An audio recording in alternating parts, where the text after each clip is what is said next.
இன்னைக்கு வந்து ஈரோடு மாவட்டம் சிக்கரசமலையம் கிராமத்தில் இருக்கிறா அம்மா வந்து நம்ம யூடியூப் சேனல் பார்த்துட்டு கால் பண்ணி கூப்பிட்டுருந்தாங்க.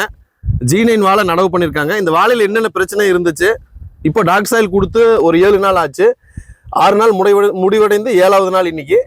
அந்த பிரச்சனை தீர்ந்துச்சா இல்ல தீரலையா அப்படின்னு சொல்லி அம்மாட்டே தெரிஞ்சுக்கலாம். அம்மா வணக்கங்கம்மா. கொஞ்சம் சந்தைக்கு கொடுக்குறேன். இங்க டாக் சாயில் கொடாக்கு முந்துக்க தெரியும். டாக் சாயில் கொடுக்கறதுக்கு முன்னாடிங்கம்மா என்னென்ன பிரச்சனை இருந்துச்சுங்க? இங்க அதுக்கு முன்னாடி குருத்தெல்லாம் ரொம்பவே இதாயிருச்சு. நோய் விழுந்த மாதிரி வேர் வந்து ரொம்பவே இல்ல. கிழங்கோட வேர் மட்டும்தான், ஜல்லி வேருங்கிறதே இல்ல, சுத்தமாவே இல்ல. இப்போ நாங்க கஷ்டப்பட்டுட்டு தான் இப்போ மறுபடியும் உங்களுக்கு லாஸ்டா உங்களுக்கு போன் பண்ணோம். வந்த உடனே இப்போ 7 நாள் எங்களுக்கு பரவாயில்ல. இப்போ 7 நாளைக்கு முன்னாடிங்கம்மா எத்தனை டைம் இதுக்காக வேற மருந்துகள் ஏதாவது கொடுத்தீங்க? 3 டைம் நாங்க கொடுத்தாச்சுங்க. என்னென்ன வேர் மருந்து எசரத்த தெல்லரசங்க. சரி, பரவாயில்லைங்க பரவாயில்லைங்க. 3 டைம் வந்து கெமிக்கல்ஸ் வந்து எமிஷன் ரீஜென்ட் இதெல்லாம் கொடுத்தோம். ஓகேங்க. அதெல்லாம் வந்து ரெக்கவர் ஆகல. ஆனா ஒரு குருத்து ஒரு வாரத்துக்கு மறுபடியும் பார்த்தா டவுன் ஆயிட்டே தான் இருக்கு.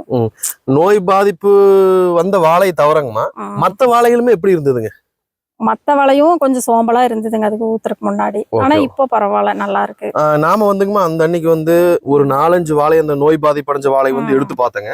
எடுத்து பார்க்கும்போது அந்த வாழையினுடைய வேர் பகுதி எப்படி இருந்தது? வேர் பகுதி வந்து ரொம்ப கருப்பா எல்லாம்